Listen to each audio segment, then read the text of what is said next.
Therefore hear the counsel of the Lord, that he hath taken against Edom, and his purposes, that he hath purposed against the inhabitants of Teman.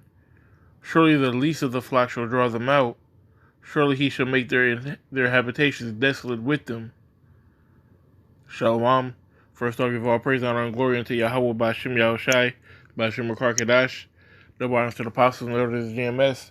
Salutes and honors to the elect, all the brothers across the four corners who are enduring in truth and in sincerity, and the women and children who follow. So, I read the scripture about the least of the flock drawing them out, which is basically the prophecy stating that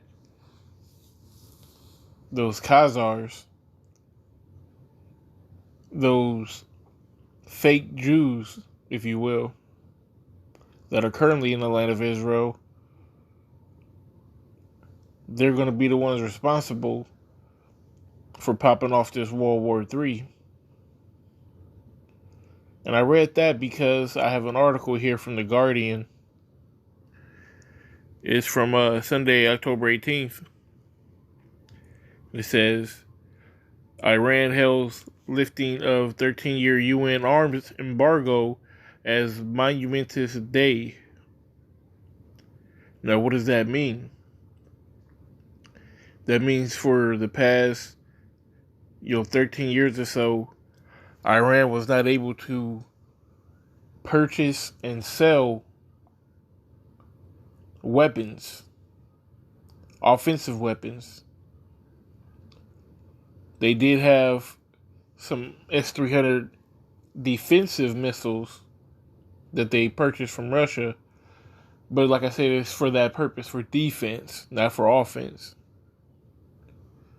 So we're going to go through this article and we're going to bring out some finding facts, because like I said, the least of the flock is going to draw them out. Iran and those current imposters in Israel, they have a big beef between the two of them, a big grudge, you would say. A lot of times it's been found or speculated that Iran has given weapons or sponsored Hezbollah or different so-called terrorist groups that shell and drop bombs on Israel, from Lebanon, from the West Bank, from all these different areas. So with them being able to make these purchases for weapons, that gives Israel a reason to want to be preemptive and to strike first against Iran, either A, before they get the weapons, or in a strike in order to cripple them before they're able to mobilize and use the weapons. But with that being said, we're going to jump into it, okay? It says, Iranian officials have held the lifting of a 13-year UN arms embargo on their military as a momentous day, claiming they once were free again to buy and sell conventional weapons in an effort to strengthen their country's security. The embargo was lifted on Sunday morning despite U.S. protests and was in line with the 5-year timetable set out in the Iran nuclear deal, which was signed in 2015. It says Russia and China are two countries now most likely to offer arms to Tehran, which isn't a surprise, because Iran, China, Russia, they have an agreement together. Basically stating if you attack one, you attack all. I can't remember exactly what it's called, but it's like a mutual military agreement, basically, between countries. I know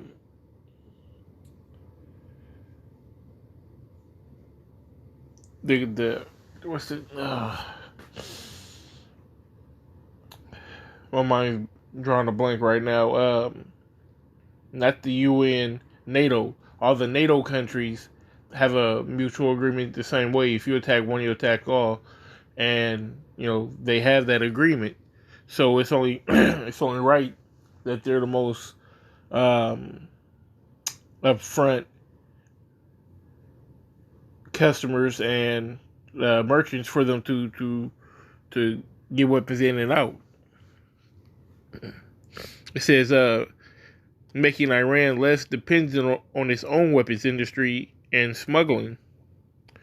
But Iran's parlous financial state and the continued threat of U.S. sanctions on anyone trading with the country means Tehran is unlikely to go on a short-term buying spree or reach anything like the defense spending levels of its chief Gulf rivals, Saudi Arabia and the United Arab Emirates.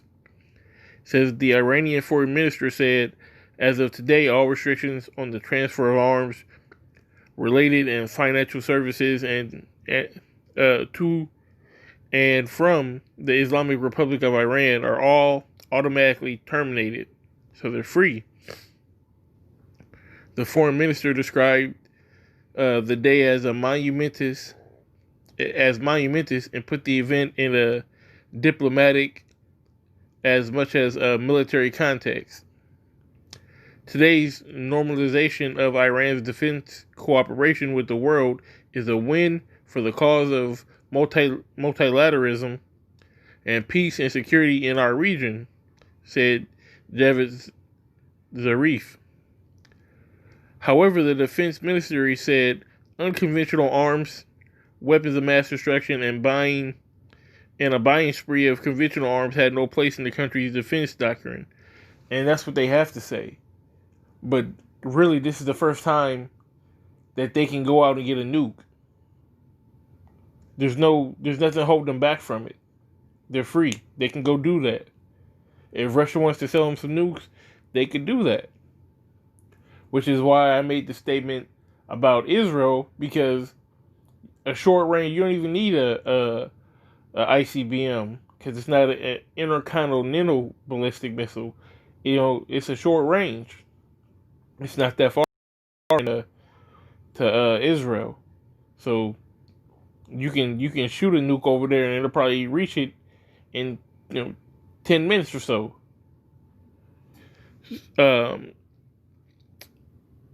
So of course they're gonna say that they're not having intentions to buy up a lot of weapons or get weapons of mass destruction, because that there's guile. You have to play the role. You have to play the game, and that's what they're doing. They're playing the game pretty much. And this, I read all this before. Let me see. This is basically just saying how the UN is not the UN are in a separate agreement, and they're not going to basically mess with them, if that makes sense. They're not going to sell arms to them. Let me see. There's one other part that I wanted to get.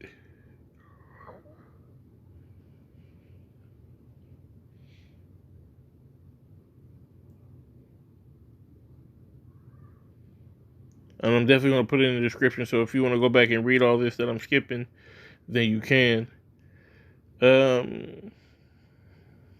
Okay. It says the U.S. warned it was prepared to use its domestic authorities to sanction any individuals or entity that materially contributes to the supply, sale, or transfer of conventional arms to or from Iran, as well as those who provide technical training, financial support and services, and other assistance related to these arms.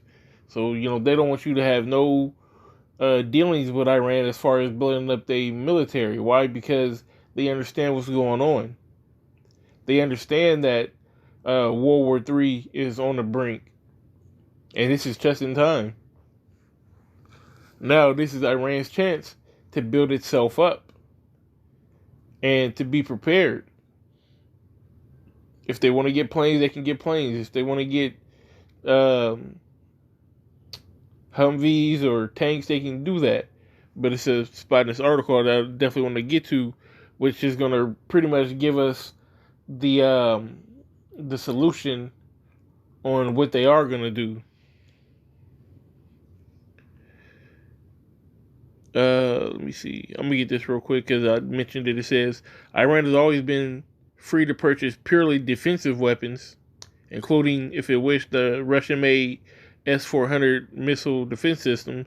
There are signs that Russia is anxious not only about sharing sensitive defense technology with Iran, but angering others in the Middle East.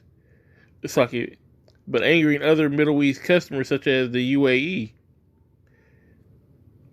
So, they, like I said, they've always been able to buy the defensive weapons, but now they have a chance to bring in the offensive as well.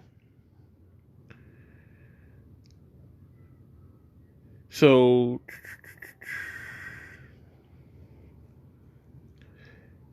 here it is. I'm going to start right here.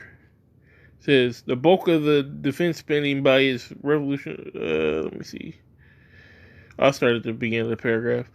Iran's defense spending last year was about $18.4 billion, roughly 3.5% of the country's GDP, although the precise value is contested. However, the Iranian economy has been hit recently by both COVID-19 and pressure from Washington on Tehran and those who seek to trade with Iran.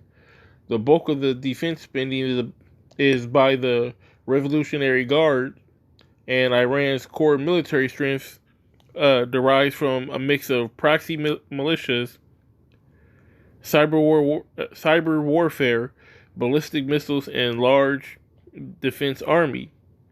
So they have militias ready to do like jungle warfare type, or just like how America was getting his ass kicked in Iraq and Afghanistan, Pakistan for all those years, because they were doing guerrilla warfare on them. They didn't know the land. They would do roadside bombs and stuff like that. They have militia already ready for all of that. They also have a large defensive army. They have cyber, so they can hack your systems. They've been having to be, because they couldn't go out and get all these big weapons like everyone else got, they had to be creative. So that part of their army is already built up. But this is the game changer right here. It says defense experts predict that instead of buying large numbers of tanks or prohibitively expensive fighter jets, Iran is more likely to purchase small numbers of advanced weapon systems and attempt to transfer the technology domestically. So what is that saying? That's saying all these new technologies that the U.S. have, these microwave weapons, the drones, the robot dogs, and all that type of technology, they're going to just get that and be on the same playing field, because there's no point in going to buy 1990s technology, 2000 technology, when the tech of the future is going to be those microwave guns and things of that nature. 5G. Okay? So that's what they're going to do, and that's the reason why I brought up the scripture about Israel drawing them out, because that is a distinct possibility, for fear that they can be an easy target. I want to get one more scripture before I close. This is Ecclesiastes 3. I'm going to read the whole rip. It says, to everything there's a season, and a time to every purpose under the heaven. So there's a time for everything, okay? And it goes through it. It says a time to be born and a time to die, a time to plant and a time to pluck up that which was planted, a time to kill and a time to heal, a time to break down and a time to build up, a time to weep and a time to laugh, a time to mourn and a time to dance, a time to cast away stones and a time to gather stones, a time to embrace and a time to refrain from embracing, a time to get and a time to lose, a time to keep and a time to cast away, a time to rend and a time to sow, a time to keep silence and a time to speak. And this is the point: a time to love and a time to hate, a time of war and a time of peace. And they know that this is not a time of love. This is very much a time to hate, and that this is a time of war. and that peacetime is over. Okay, everybody mustering for the battle. And everything that they've been doing, like I said, they've been doing and they've been perfecting it. But now that they got a chance to kind of level the playing field, so to speak, they're definitely going to do that. So, keep your eyes open on the world stage and what's going on. With that being said, I hope you brothers were edified. And I want to give all praise, honor, and glory unto Yahweh, Ba'Shem Yahushai, Ba'Shem Kadash, the honors to the apostles and elders of GMS. Salutes and honors to the elect, all the brothers across the four corners who are there in the truth and in sincerity, and the women and children who follow. Shalom.